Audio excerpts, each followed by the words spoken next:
Depois dessa visão, a escritura que veio à mente do profeta foi isto: eu, porém, vos digo, as palavras de Jesus, amai a vossos inimigos. Descubra quem são os seus inimigos, vê se você sabe quem são, e me diga como você os trata, como você interage com eles. Eu sou intrigado, é meu inimigo, eu não falo. Uma boa forma de você demonstrar amor. Por que eu vou me preocupar com ele, com ela? O cara, se pudesse, até batia em mim, me trata mal. Como você vai demonstrar amor? Demonstra por quem me ama, e tá? Uma mão lava a outra, você sabe. Então isso é troca de favores. O amor não requer nada em troca. O amor ama por amar. Você não ama seu esposo porque ele é bom para você. Você não ama sua esposa porque ela é boa para você. O amor não é uma troca de interesse. O amor não é negócio. O amor não faz média. Vou fazer uma médiazinha com a esposa, vou levar um vestidinho para ela.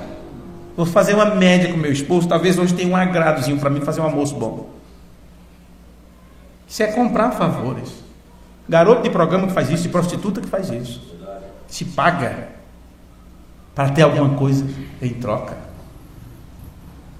Querem que eu entre nesse ponto? Eu entro. Cada lapada que nós... Você já conhece isso. Quem é teu inimigo? Quem são as pessoas que não gostam de você? Que te odeiam? Não, mas vamos falar o contrário. Quem são as pessoas por quem você tem ódio? Aí, meu irmão, se houver pessoas por quem você tem ódio, você está perdendo seu tempo vindo à igreja. Está perdendo seu tempo vir aqui. Você tem que dizer: Senhor, tire toda a raiz de amargura que há no meu coração.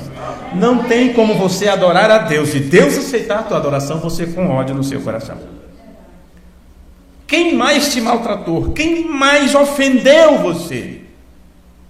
Por que isto? Deus está te dando a chance de você expressar amor para com estas pessoas. Tratar estas pessoas da melhor forma possível. Isto é cristianismo. Não fala tanto de vida vivida para lá, vida vivida para cá, que dá é nojo. Vida vivida é cumprir as palavras de Jesus. Veja: amai vossos inimigos, bendizei os que vos maldizem. Eu quero que você exploda, é o que dizem. Eu quero que você morra. Diga: meu desejo é que você viva. Meu desejo é que você vá para o céu. Meu desejo é que Deus te ajude a cada dia, que Deus te dê saúde. Mas não fale isso com aquela... Não, porque às vezes até esse desejo é uma forma egoísta e pecaminosa de falar. Isso é quando é feito de coração aberto, a ponto de você abrir esse coração diante de Deus, e sem ninguém saber, sem a pessoa saber, enquanto ela está te perseguindo, falando mal de você, você está lá em seu quarto orando por ela. Fora disso, não é vida vivida não, irmãos. Vamos continuar aqui. Nas palavras de Jesus: fazei bem aos que vos odeiam, e orai pelos que vos maltratam e vos perseguem. Para que, olha agora, para que sejais filhos do vosso Pai que está no céu. Sem isto sendo cumprido, é melhor você não abrir sua boca e chamar Deus de Pai, e dizer: Pai nosso que estás no céu. Porque isto aqui está dentro da oração Pai Nosso, você sabe disso. Porque faz que o sol se levante sobre maus e bons, e a chuva desça sobre justos e injustos.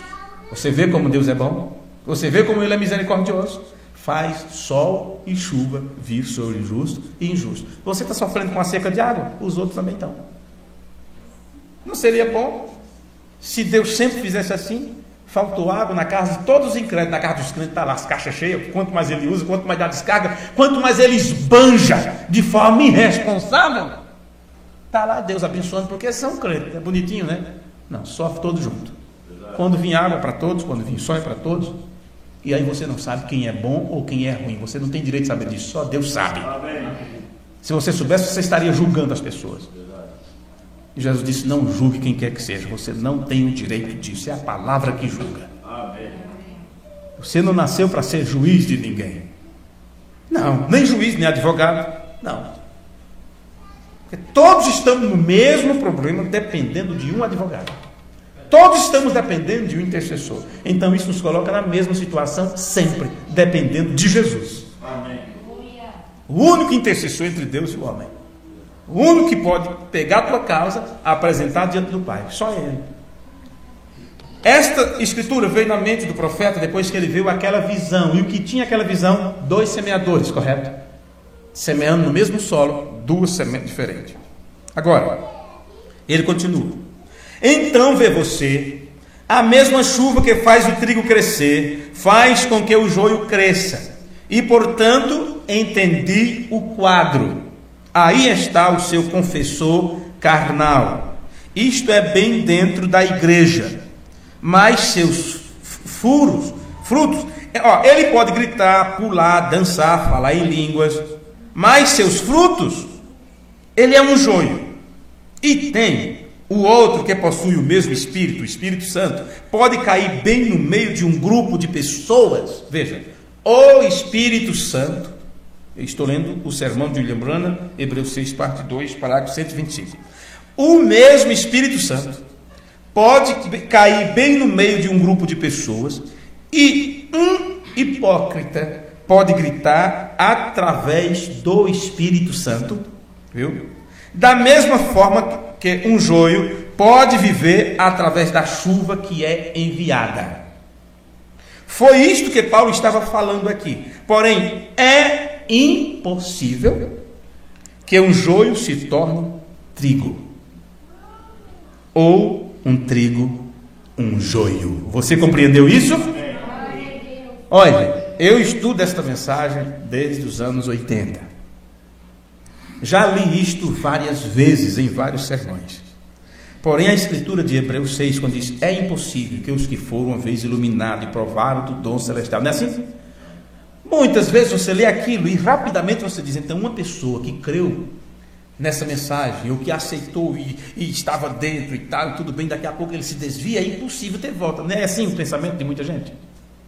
William Branham está explicando nesse sermão totalmente o contrário disso. Ele está mostrando, mostrou nas escrituras, nas palavras de Jesus, expressou todo o quadro, disse que viu diante dele o quadro e explicou. O mesmo Espírito Santo pode ungir as 2 sementes, tanto o falso como o verdadeiro. Mas ele diz, é impossível joio se tornar trigo e trigo se tornar joio.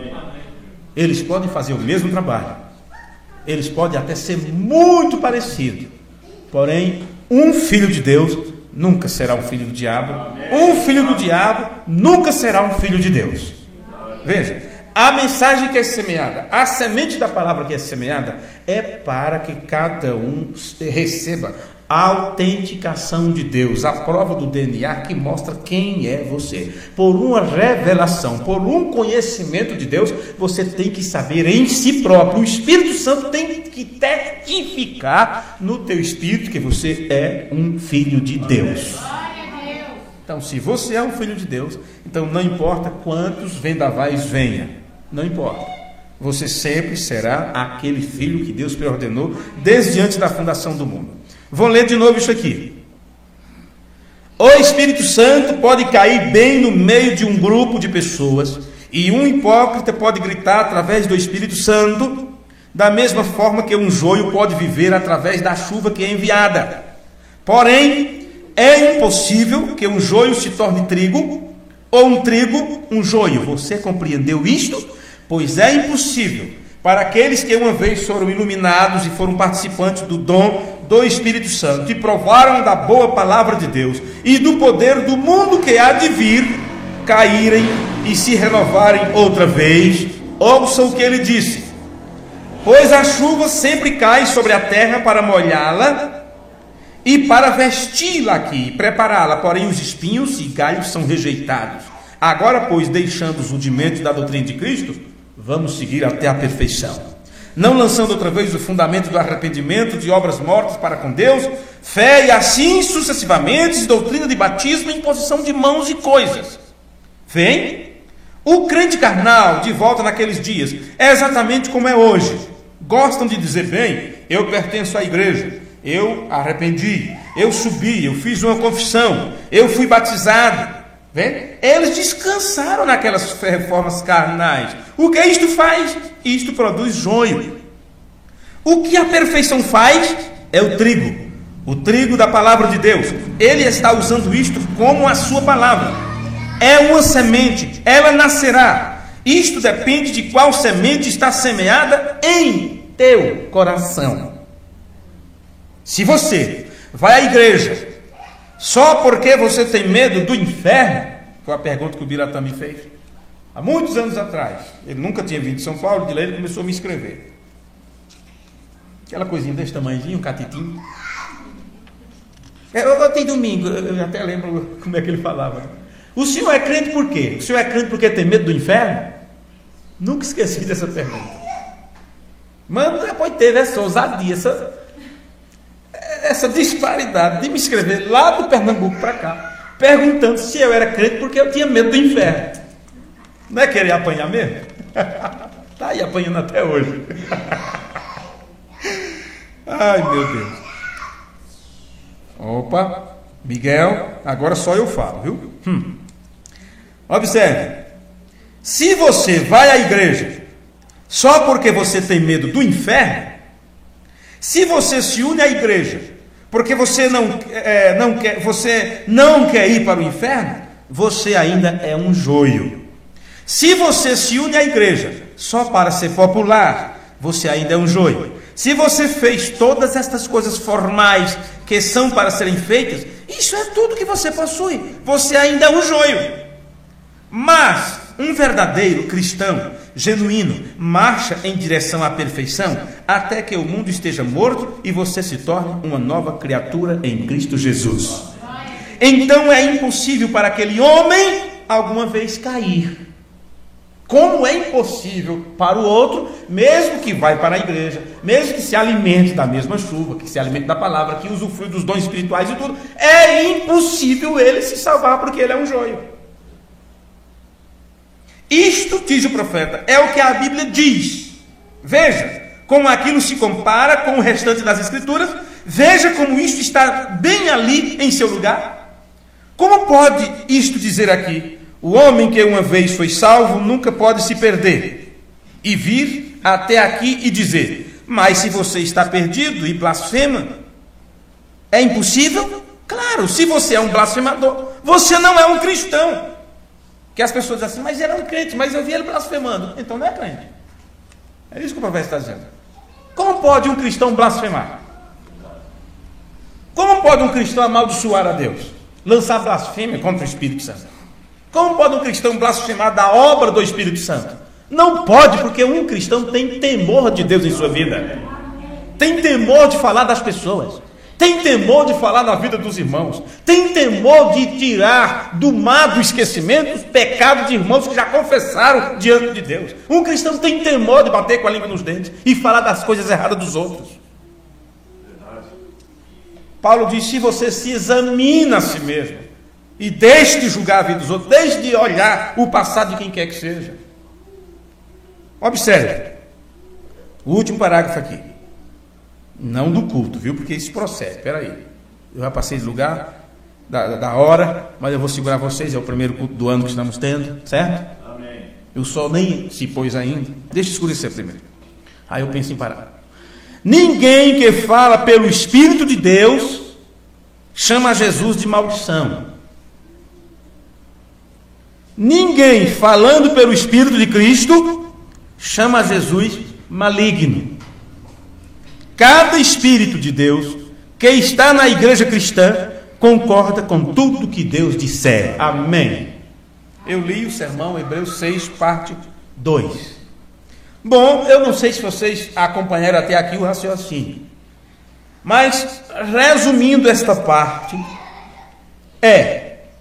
neste capítulo 6 de Hebreus, era o William Branham, pelo Espírito de Deus, plantando a semente.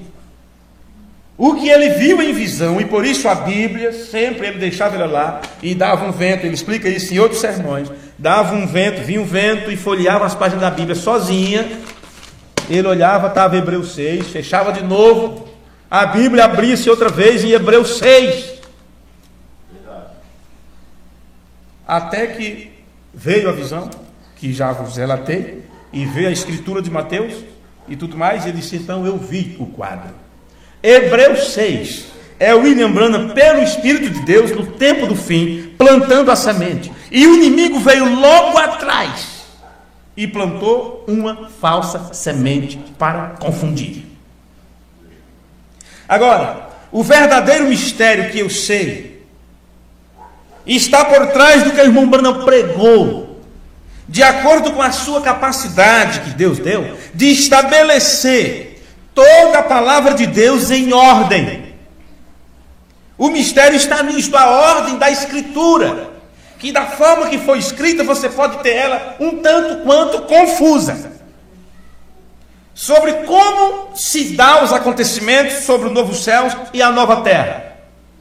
A chave disto foi a capacidade que Deus deu para o profeta, para que ele colocasse estas escrituras em ordem e você pudesse entender o quadro completo. E como ele colocou isto em ordem?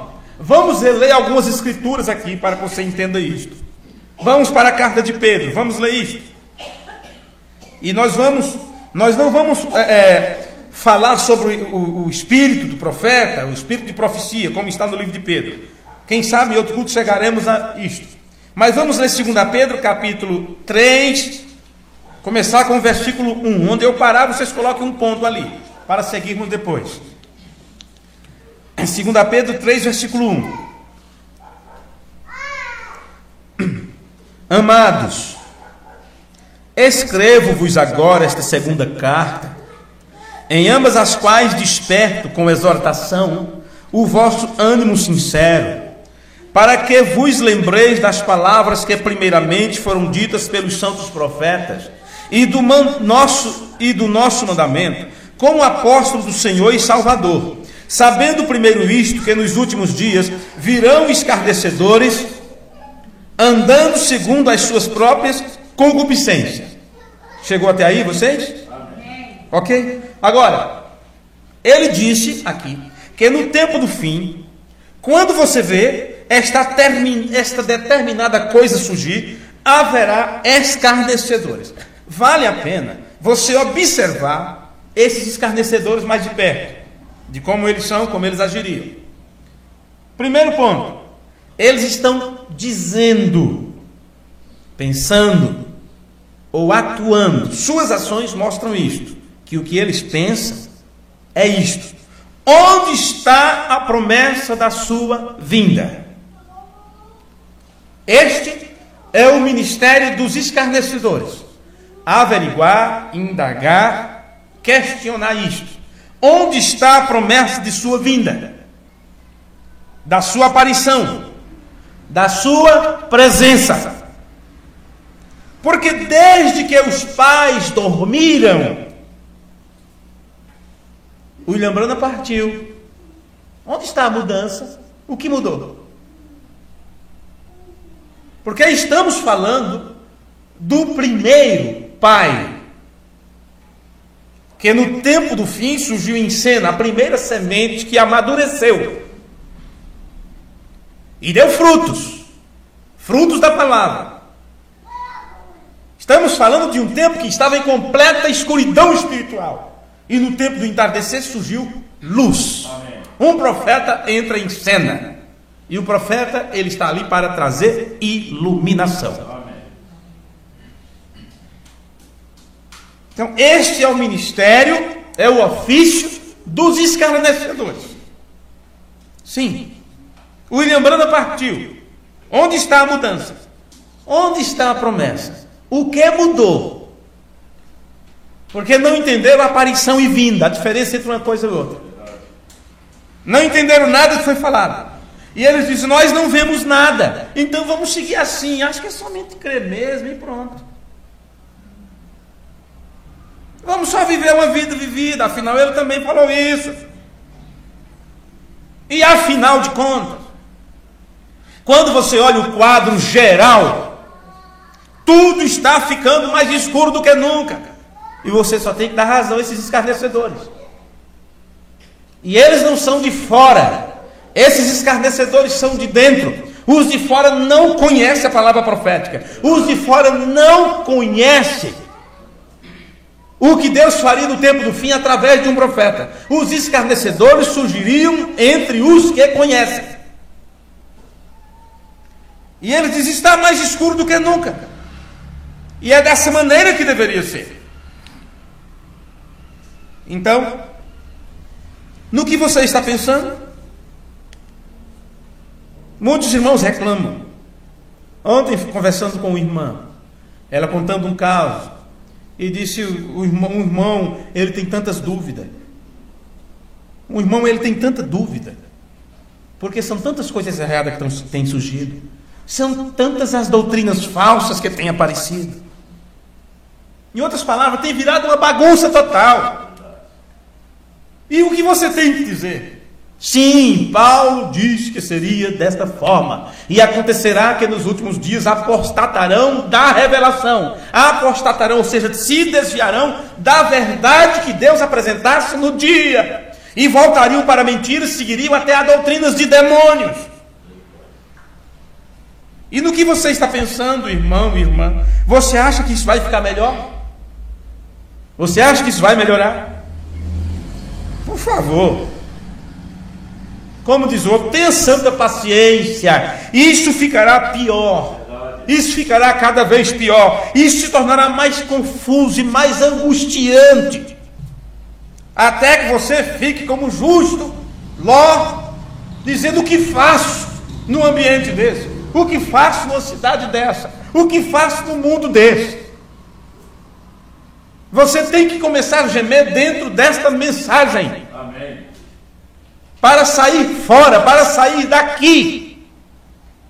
Porque quando você olha de um lado para o outro e vê que essa semente está chegando na fase do amadurecimento, você vai perceber que o joio ultrapassa em quantidade ao trigo. Você vai perceber. Foi dito: Senhor, mas o trigo vai morrer, vai sufocar. Foi dito que espere tempo do amadurecimento.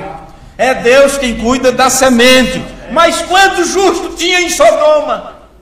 50? Não tem 50. Quantas centenas e milhares tinha de imundos e pecadores? Muitos. Senhor, tem 50? Se tivesse, eu não matava os outros, não. Tem 45? Tem 40? Abraão baixou até 5, parece, né? E Deus disse o quê? Por amor de 5, a cidade não seria destruída. Você vê? Se chega num momento crucial de amadurecimento de ambos os lados, então a Escritura diz: vamos, gente, sigam adiante. Vocês querem ficar amarrados nos rudimentos da doutrina de Cristo? Você tem que amadurecer, tem que chegar à perfeição, porque, em outras palavras, o bicho vai pegar. Tem uma geração, tem uma raça, tem uma plantação que está preparada para o fogo. E o fogo vai cair para queimá-los. E vocês têm que amadurecer e serem colhidos antes disso. É isso que a Bíblia nos diz. Aleluia. E isto vai se tornar pior, mais confuso, mais angustiante, até que você clame por algo mais do que você tem tido até agora. Se preocupe mais do que você tem se preocupado até agora. Porque os escarnecedores, observe, porque eu vos disse que eles não são de fora, são conhecedores da palavra, são conhecedores da mensagem. Estes escarnecedores, disse Pedro, vamos ler a Escritura, onde você parou. Eles voluntariamente ignoram isto. E eu fui olhar no dicionário. O que é ignorar? Ignorar é não saber das coisas. Por isso que a pessoa diz: eu sou ignorante, eu sou um bruto, ignorante, porque eu não estudei, né? Não conheço esse tema, eu sou ignorante quanto a esse tema, certo? Isso significa o quê? Você não conhece a matéria, você não estudou a matéria, não chegou ao teu conhecimento. Isto é uma coisa, isto é uma forma de ignorância, que a Bíblia diz era melhor que você não soubesse. Mas estes escarnecedores, eles conhecem. Aqui diz que eles sabem de alguma coisa, porém eles não se importam. Eles não dão ligança. Eles leem na mensagem, você mostra para ele na escritura, você mostra a diferença, mas eles não se importam. O que diz? Eles voluntariamente ignoram isto. Em outras palavras, nem te ligo. Estou na igreja, meu pastor é isso, meu pastor é aquilo, meu ministério, o ministério que eu pertenço é grande, é isso e é aquilo. E voluntariamente diz, eu não quero saber disso. Nem venha me ensinar, não quero saber disso mais. Quero mais não. E passa anos e anos. Eu já tenho a Bíblia, já estou com a Bíblia aqui, ó. Então continua lendo. Cabra besta, do jeito que estava aquele etíope lá lendo o livro do profeta Isaías, todo confuso. Ele foi ferido pelas nossas transgressões, e isso e aquilo, e tal, e foi crucificado entre malfeitores, transpassaram mãos e pés, e ele lendo, e que coisa, esse homem sofreu demais, esse tal desse Isaías. O Espírito Santo diz, Filipe, ajuda aquele homem. Amém. Pelo amor de Deus, pelo meu amor, né, que era Deus falando. Ajuda aquele homem. Filipe se aproximou, evangelista é assim, pega qualquer oportunidadezinha. Não precisa ter o título, eu sou evangelista. Você evangeliza, você tem que estar evangelizando todo dia. Irmão e irmã, porque é o ministério da noiva de Jesus Cristo. Se aproximou e diz, o que é que você está lendo? Estou lendo aqui no livro de Isaías, mas é um sofrimento desse homem. Aí ele disse assim, tu está entendendo o que está lendo? Diz, como eu vou ler? Como eu vou entender se ninguém explica, né? Como eu vou entender se ninguém me explica? Filipe disse, eu entendo um pouquinho disso, então sobe aqui e vai falando um pouquinho aí. Aí Filipe começou a dizer, não, um profeta recebe de Deus o conhecimento futuro, de coisas futuras, e ele estava falando sobre o Messias, a semente da mulher que foi prometida lá no Éden, que viria para pagar o preço. E Isaías foi levado do Espírito de Deus até o dia da crucificação, quando o Messias se entregou em sacrifício pelo nosso pecado, e ele relatou tudo o que ia acontecer 712 anos antes. O eunuco disse, eu quero ser batizado. Encaixou, desceu, me batiza logo. Tem água ali, o que é que me pede? Nada. Só você querer. Era só isso que precisava. Filipe batizou, daí a pouco sumiu Filipe, já foi para o outro lado. Você vê que coisa? Tem coisa que parece um sonho. Ele poderia pensar, mas eu dormi, o que aconteceu? Mas as roupas, ele todo molhado, né? Dava a certeza que ele tinha descido as águas. Mas Filipe já não estava mais ali. Deus tinha levado para o outro lado. Gente, tem o ignorante porque ele não sabe. E estes, temos que ajudá-los a saber. Eu não lembro de eu preguei sobre isso, sobre os 3 tipos de pessoas. Não recordo, não sei se em alguma viagem que eu falei sobre essa questão. Mas os escarnecedores, de uma forma voluntária, eles dizem, não quero saber.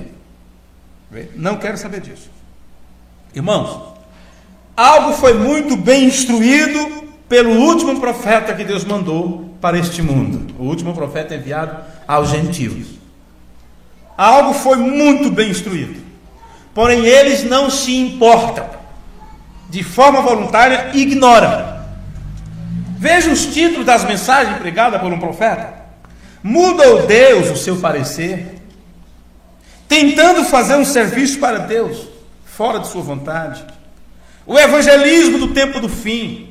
Contagem regressiva. Religião de Jezabel. O arrebatamento. Nova Jerusalém. Coisas que hão de ser. O futuro lá. Estes assuntos, eles são voluntariamente ignorados em seu contexto bíblico e profético. Continuando a leitura de Pedro, que eles voluntariamente ignoram isto, que pela palavra de Deus, já desde a antiguidade, existiram os céus e a terra, que foi tirada da água e por meio da água subsiste, pelas quais coisas pereceu o mundo de então, coberto com as águas do dilúvio, e agora vai ser com fogo, viu?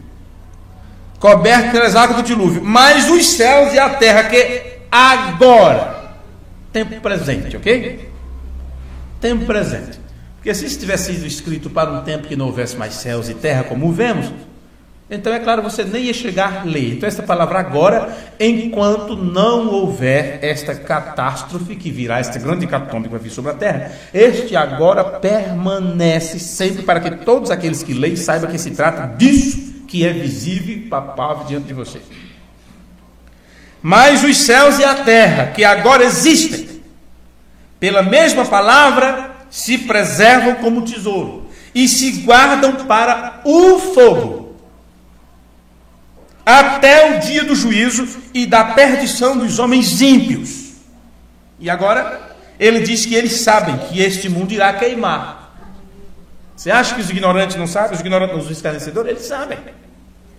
Mas, amados, não ignoreis uma coisa, que um dia para o Senhor é como 1000 anos, e 1000 anos como um dia. E aqui, Pedro está falando sobre a terra que pereceu e que morrerá de novo, que vai perecer de novo e que vai ser renovada, assim como o dilúvio renovou a terra. E quem saiu da arca se deparou com uma nova terra, totalmente diferente da anterior. A mesma coisa vai voltar a acontecer, desta vez pelo fogo, e uma nova terra vai se descortinar. E ele disse, eu quero que você tenha isto muito claro. Tenha isto muito claro. Quando você chegar a este assunto, conhece isto, não importa o que você pensa ou o que você acredita, o que você diz sobre o profeta de Deus, não importa. Este profeta está em cena e isto é apenas um pontinho em um dia antes que isto aconteça. O que eu estou dizendo aqui? Pedro falou sobre um grande acontecimento, onde céus e terra passarão e serão todos queimados, devorados pelo fogo. Porém, antes disso, haveria a promessa da presença de Deus, que os escarnouros dizem, eu ignoro isso, não quero nem saber disso. E este acontecimento de um profeta na terra, como assim do Senhor, é um pontinho de proximidade para este grande evento. Ou seja, a chegada deste profeta na terra, que já aconteceu, isto é bem diante do grande acontecimento que vai ter. Então, o tempo é muito curto para isso. Inclusive, nesta série, nós abrangemos essas coisas também. Agora, observe o que ele diz. Deus não retarda a sua promessa. Se já tivemos Deus na terra trabalhando através de um profeta, se nós tivemos a manifestação da presença de Deus, e ele diz, em seguida virá a queima, então está bem aí. A terra está madura para isso. Tempo de colheita das duas sementes, uma para ser levada para o celeiro, outra para ser consumida pelo fogo. Deus não retarda a sua promessa, ainda que alguns a tenham por tardia, mas é longânimo para conosco, não querendo que alguns se percam. Tem algumas pessoas que Deus está conservando, vai preservar, certo? Senão que todos venham a arrepender-se. Em outras palavras, o último filho entra e será treinado antes que isso aconteça. Porque ou você pensa que Deus está esperando o mundo todo se arrepender. Se você interpretar essa escritura erroneamente, você diz assim, não, Deus não destruiu a terra ainda, porque olha quanta gente é incrédulo, olha quantos incrédulos que não conhecem a Deus. Não venha com essa baboseira, não. Olha em cada casa, olha em cada lugar e veja quem é que não conhece a escritura, veja quem é que não conhece o evangelho. Veja, quem que não é crente hoje em dia? E se não é, já foi. E assim sucessivamente. Observe isto aqui, olha, eu vou ler outra vez para que você não entenda errado. Ele é longânimo para conosco, não querendo que alguns se percam. Não é porque eu não quero que todos se percam. Eu quero que todos se arrependam. Não, porque nem todos podem se arrepender, porque não tem nada ali para se arrepender. Correto? Acontece que estes alguns, todos estes alguns de Deus, chegarão ao arrependimento. Cada filho será treinado. Ok? Vamos ver aqui agora. Em outras palavras, o último filho entra e filho é ensinado.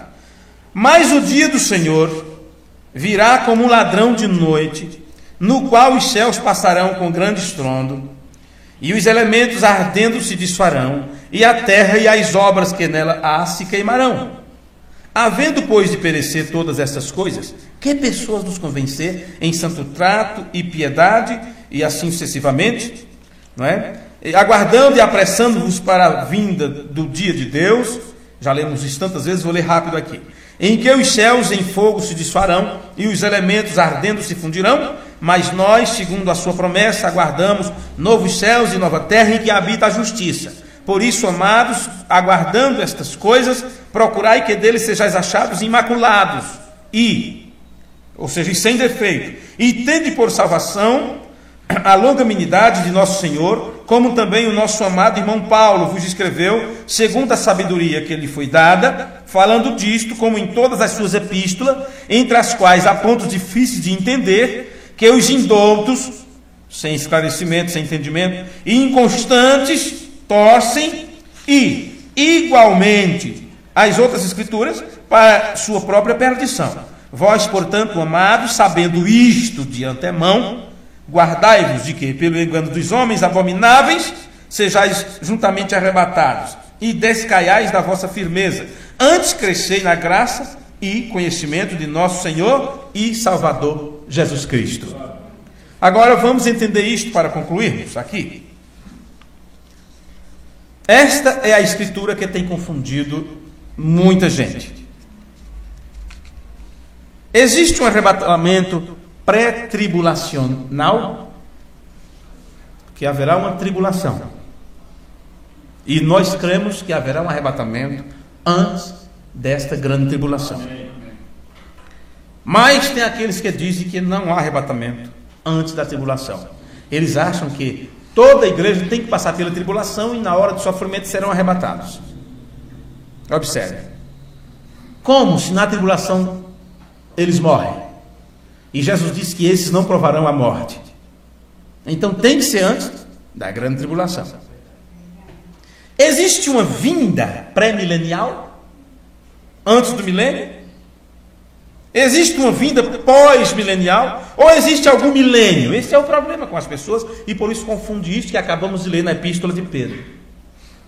Muitos, como Testemunha de Jeová, Adventista e assim sucessivamente, eles não creem no arrebatamento antes e o milênio depois. Eles acham que tem que já de Jesus descer, todo mundo veja Jesus descendo para reinar um milênio e aquela coisa toda, então ele vai separar os salvos para um canto, vou reinar sobre os salvos, e os ímpios aí ao redor vão sofrer vara de ferro por 1000 anos. Uma doideira toda. Não sei como eles conseguem colocar a Bíblia de ponta cabeça. É por esta razão que o irmão Branham colocou tudo em ordem e falou sobre o 8º dia. Não foi assim que eu disse no início? Vamos falar um pouquinho sobre o 8º dia? Então eu não podia concluir sem chegar para concluir neste ponto. Por essa razão, o irmão Branham pregou o 8º dia. Para os teólogos e para os tipologistas, para todas as alas religiosas, os grandes evangelistas e pregadores que conviveram naquele tempo, entre os anos 40 e os anos 60, dos quais os que têm hoje são apenas imitadores. Essa é a verdade. Lembrando, pregou para teólogos e tipologistas do seu tempo e mostrou as coisas em ordem. Ele mostrou que era a 7ª festa, ou a festa dos tabernáculos. Para quem não entende isso, para quem não leu ainda, leia sobre a festa das trombetas. A mensagem, a festa das trombetas.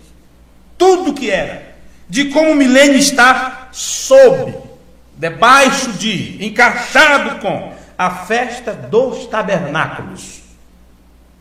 Mas a Nova Jerusalém é diferente do que acontece durante a festa dos tabernáculos. Enquanto a festa dos tabernáculos é que representa o milênio, é um período de tempo, é ainda uma fração de tempo, a Nova Jerusalém é para sempre, é estabelecida para a eternidade. Ela é o 8º dia, ela é eterna. A cidade santa, a Nova Jerusalém. Então, o irmão Branham, profeta vindicado de Deus, levou a igreja católica romana, a igreja ortodoxa grega, a igreja anglicana e tudo que saiu de todas as igrejas.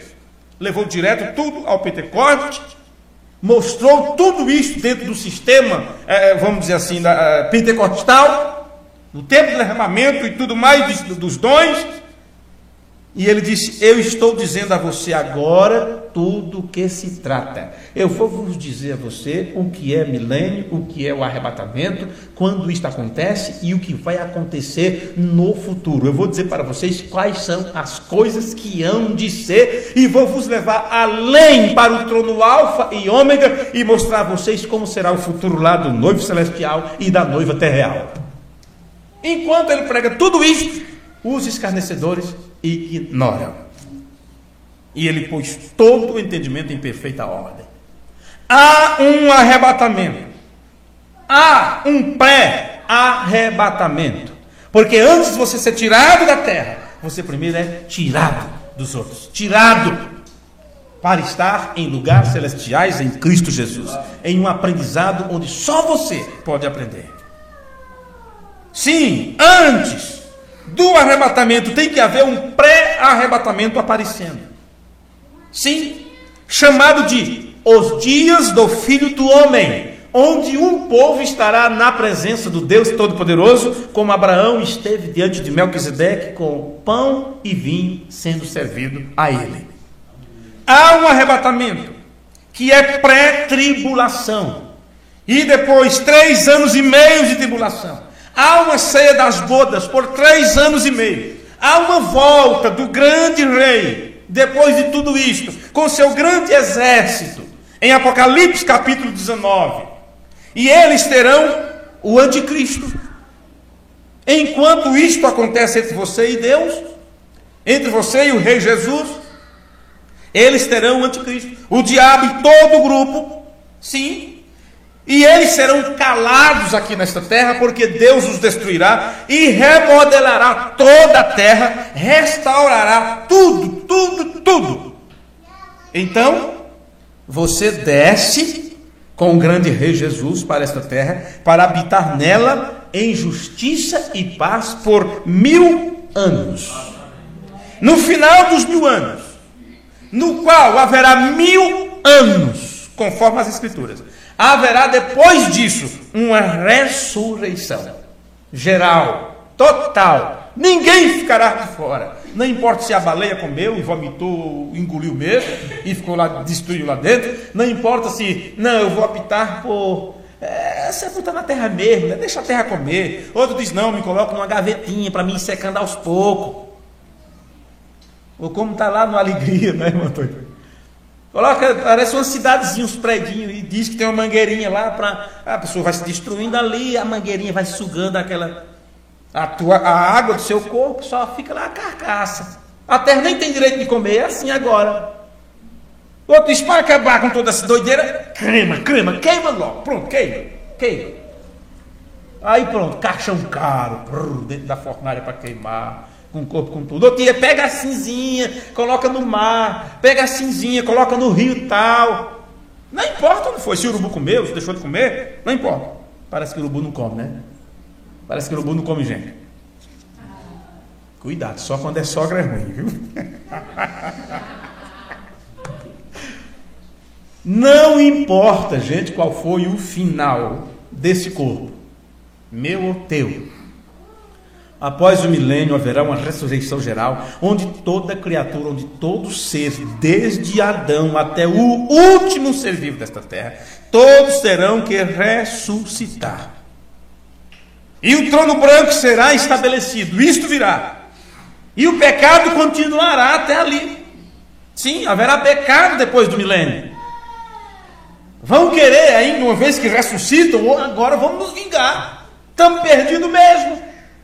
Que eles nunca melhoram, eles nunca mudam de vida. Esta é a explicação também de Hebreus 6. Trigo nunca será joio, joio nunca será trigo.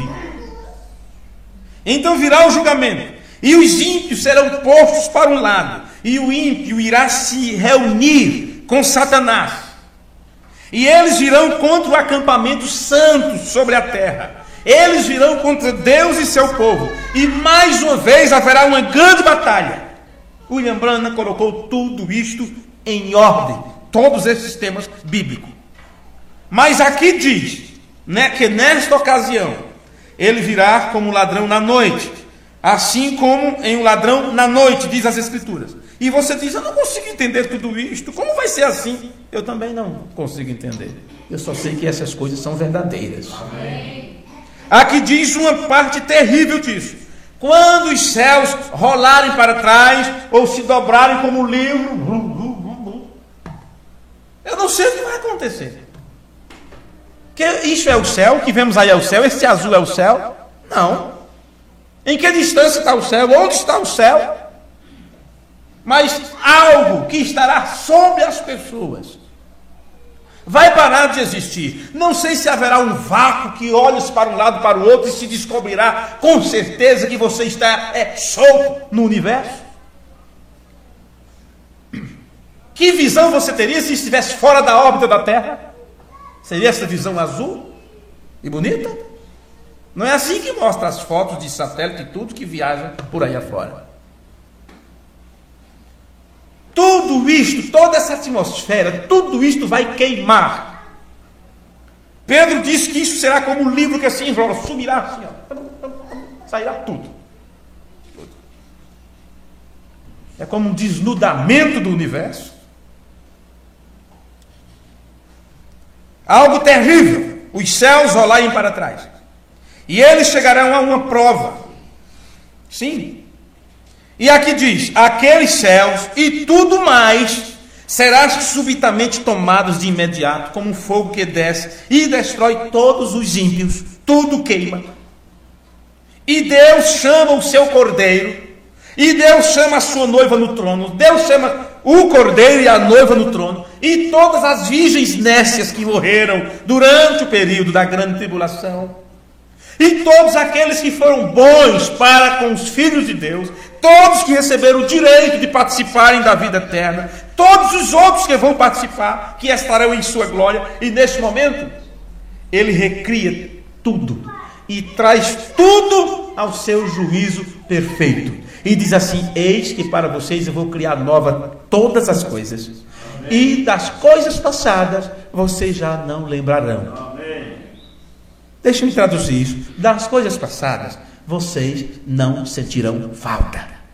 Isso deixará de existir para vocês. Agora ouça, irmão e irmã. Pegue os livros sobre os milênios, tudo que escreveram sobre os milênios, pós-milênio, pré-milenista, o grupo todo. Isso não pode afetar você. Isso não poderá mexer com você.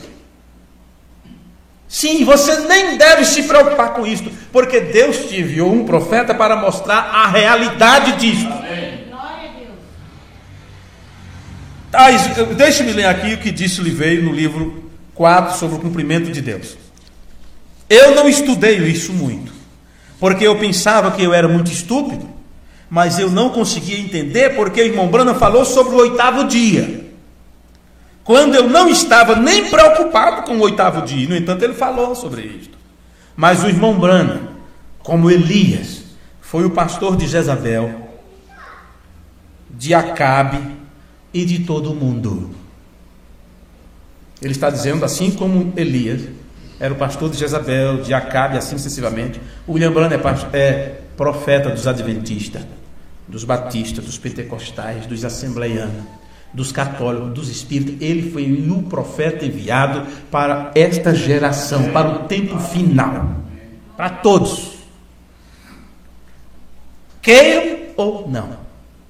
É assim que diz a Bíblia. Eles quer ouçam ou deixem de ouvir, mas hão de saber, mesmo que não reconheçam, mas hão de saber que esteve no meio deles um profeta.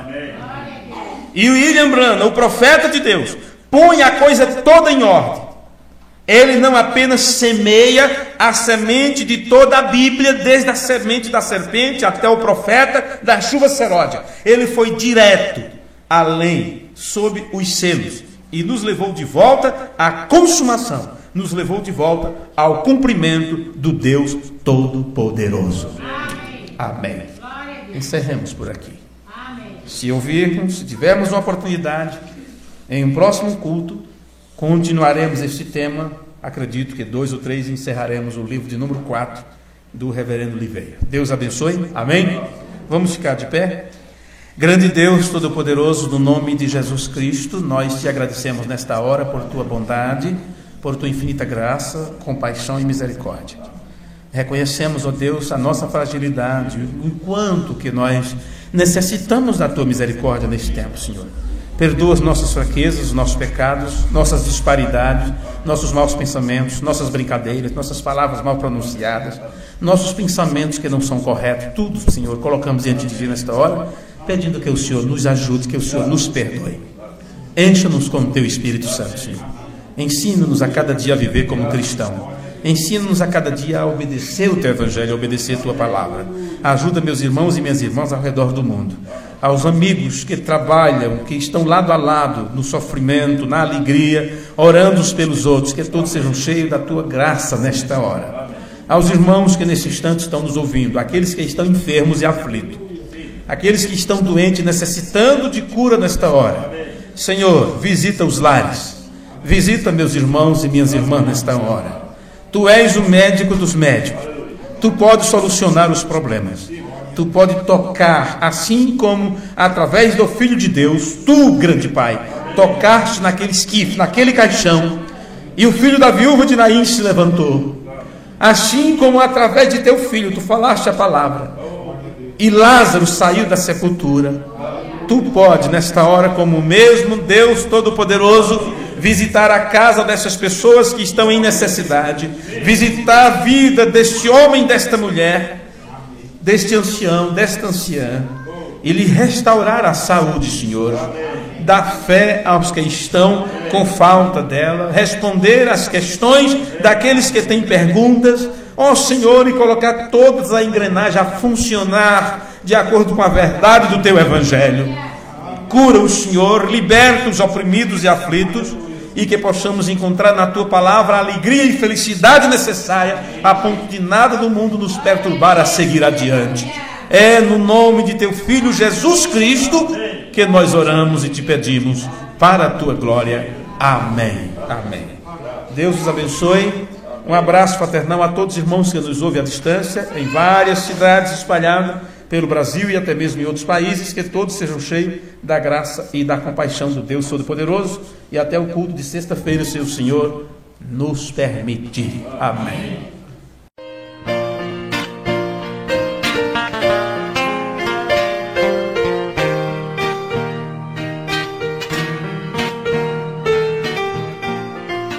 Ouvintes preciosos, nós estamos encerrando por hoje mais um programa, A Voz do Sétimo Anjo. Quem não tem o amor no mundo é nada. Nós prometemos voltar amanhã neste mesmo horário e emissora, se o Senhor nos permitir. Que é levada. Quem tem o amor sabe o caminho. A verdade encontrou e a certeza tem da vida. Ouvintes, Deus te abençoe. No nome de Jesus Cristo. Amém. Vai